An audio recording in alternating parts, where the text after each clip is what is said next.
که تر اوسه پورې تاسو ټاینس کمپنی نه وي جاین کړل نو یقینا تاسو دا مه جاین کوئ او که چېرته تاسو دا جاین کړی وي نو په دې کې مزید خپل انویسټمنټ او مزید خپلې پیسې مه ضایع کوئ. دا ویډیو اول وګورئ، په دې کې زه د دې پوره حقیقت ستاسو مخې ته ږدم چې دا څنګه پراډیا کمپني ده او په پاکستان کې دنده دوی څرنګې فراډ کوي او بېروزګاره خلک چې کومه دي، کومه طلبه چې کومه دي، هغه دوی خپل ټارګېټ څرنګې ساتي او په دوی باندې ټارګېټ کوي او د دوی سره زیاتې کوي. نو د دې پوره حقیقت زه ستاسو مخې ته ږدم چې دا په پاکستان کې څرنګې فراډ کوي او په پاکستان کې د دوی فیکټري هم نشته. که چېرته تاسو د دې په ویب سایټ باندې لاړ شئ او د دې ویب سایټ وګورئ تاسو ته به حقیقت هم مخې ته راشي. نو دا اول زه تاسو سره د دې حقیقت دم چې په دې کې دننه څه وي. اول طریقه کار د دې دا وي چې کوم کس په دې ټاینس کمپنۍ کې کار کوي نو د هغه چې څومره په سرکل کې ملګري وي هغو ته کال کوي یا ورته دا پته وي چې دا کس په دې وخت کې بېروزګاره دی نو هغې ته کال وکړي چې یاره پلانکي ځای کې نوکري ده او راځه چې نوکرۍ ته لاړ شو، یا ورته دروغ وایي چې هلته زما انعام راختلی دی، راځه هغه ځګي ته ځو انعام ته. نو کله چې تا دوی هغه دفتر ته بوځي، هغه دفتر ته لاړ شي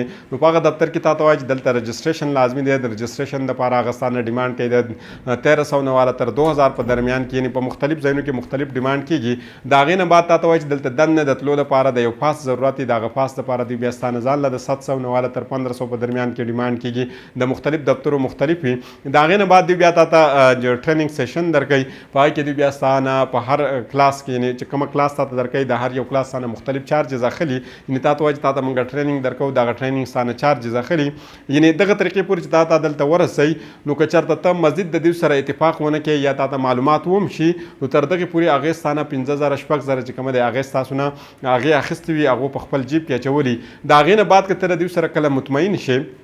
نو هغه یو کلاس ارینج کړي او یو بهترین بوفر یې لګولی وي، یعنې بهترین ساوند سیسټم یې تیار کړی وي، بهترین لایټینګ یې تیار کړی وي او کسان یې راوستي هلته کېنولي وي او یو دبنګ انداز کې یو کس راننوځي چې هغه کس تقریبا وي زمونږ د طبقې نه وي، زمونږ د کسانو نه وي، خو هغه ډېر چالاکه وي او ډېر زیات هوښیار وي او غټ فراډیه وي. یعنې د ملک د ټول نه غټ فراډي د هغه نه بل نه وي. هغه چې کله راننوځي نو په کلاس کې موجوده خلک چې کومه وي، یعنې دوی چې هغه خپل کسان کوم هلته کېنولي وي نو هغه پاس او د هغه دپاره پړقې وهل شروع کړي. نو هغه کومه نوي ځانان چې تلي هغه ورسره هم د هغې دپاره پړقې شروع کړي. هغه چې وشي د هغې نه بعد چې کومه دی هغه کس بیا د لاول خپله ویډیو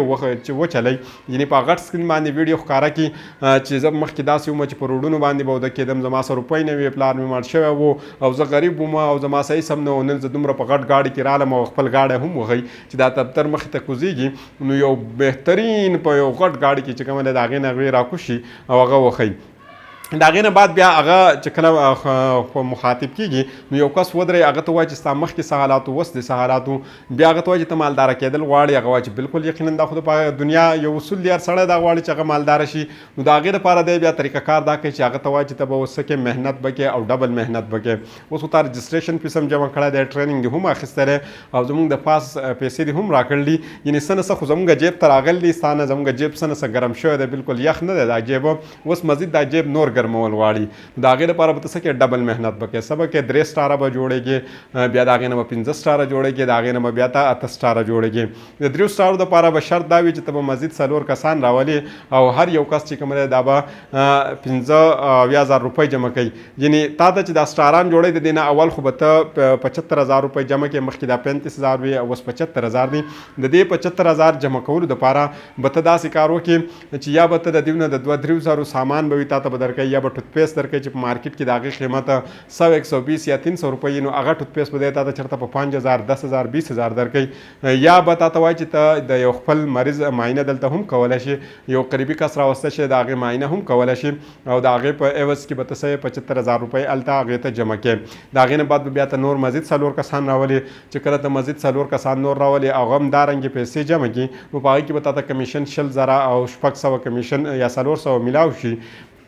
د هغې نه بعد به تا ته بیا وایي چې دغه 4 کسان مزید نور 4 کسان کې نو دا به بیا 16 کسان شي، په 16 کې به بیا تا ته چې کومه دی دا کمیشن تا ته د دې نه نور زیات شي. بیا دغه 16 چې 4 شپېتو ته ورسي، د 4 شپېتو نه دا بیا 1,400 ته ورسي، د 1,400 نه دارنګې دا بیا په مخ کې ځي، یعنې ستا دا چې ستا کمیشن لاکو ته ورسي، د لاکو ته چې کله ستا کمیشن ورسي د هغې سره سره چې کومه دی بیا تا په کروڑونو روپۍ چې کومه دي د دې ملک او د غریبانانو خلکو ضایع کړي وي. او په دې کې د یو اهم کار دا کوي چې دوی پکې بېروزګاره کسان کسان ټارګټ کوي نو هغه ځانان سره پیسې خو خپلې نه وي هغه د نورو کسانو نه قرض اخیستی وي چا موبایل خرڅ کړی وي چا ګړۍ خرڅه کړې وي چا د خور نه روپۍ اخیستې چا د ورور نه اخیستې چا د مور نه اخیستې هغه روپۍ تا راوړي او هغه روپۍ تا دته جمع کړي یعنی چې تا 2 کروړه جمع کړی نو په هغه 2 کروړو کې د کم کس چې دا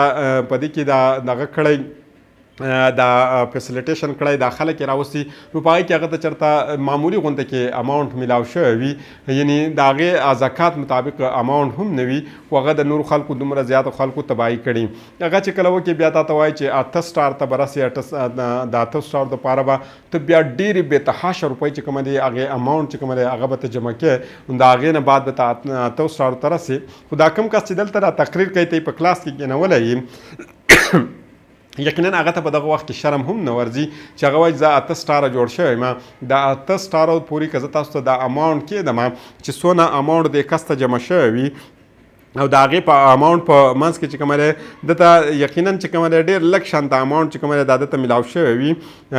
یعنی یقینا دا هم ډېر زیات حیرانکونه خبره ده او د ملک نه دیو فراډ کړی او دومره زیاتې پیسې دیو بار ایستلي یعنی یقینا که تاسو داسې پوه کړم چې 100 کروړه روپۍ که چېرته د کمپنۍ ته کسانو جمع کړي نو په دې 100 کروړه باندې د دې کمپنۍ چې ډېر هم خرچه راغلي نو د هغو په 15 لکه روپۍ به هم نه راغل او هغې ته هلته 100 کروړه جمع شوي نو دا روپۍ څه دي دا دیو بیا بار ویسي اوس که موږ د دې د ویب سایټ خبره وکړو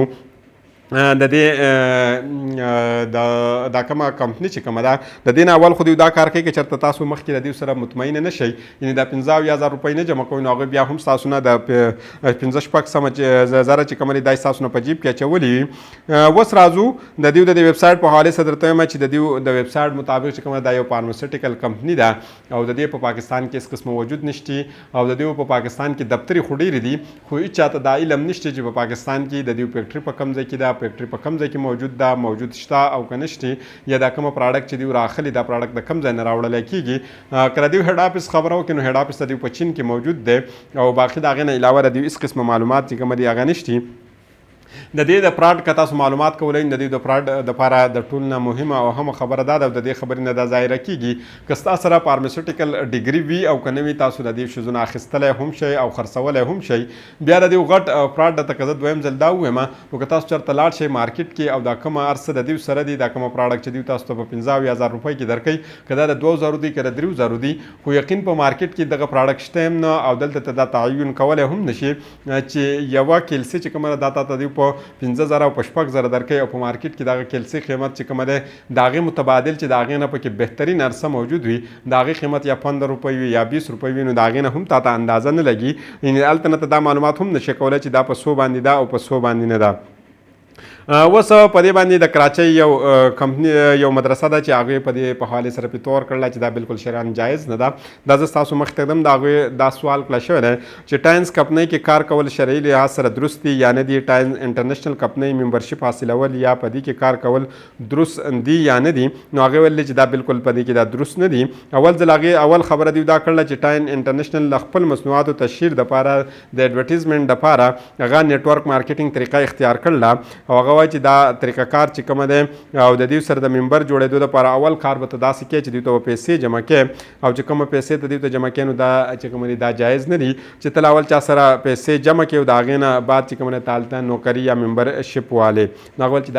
دا د شریعت مطابق چې کومه دا جایز نه دي دویم هغه ویل چې د ټاینز دا کاروبار چې کومه دی د دې روح دوی د کمیشن او د رعایتونو ورکولو په حوالې سره جوړ کړی دی او دوی وایي چې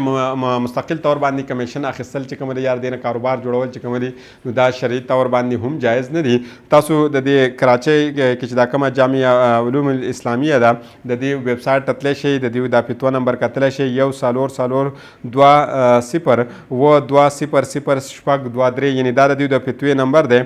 تاسو دا فتوا کتلی شئ هلته نه تاسو اندازه لګولی شئ نو زما مشوره دا ده که چېرته تاسو سره وخت وي نو خپل وخت هم په دې باندې مضایع کوئ خپله پیسه په دې باندې هم مضایع کوئ او د چا په جالسازۍ کې مه راځئ نو د بلې ویډیو پورې ماته اجازت راکړئ د الله په امان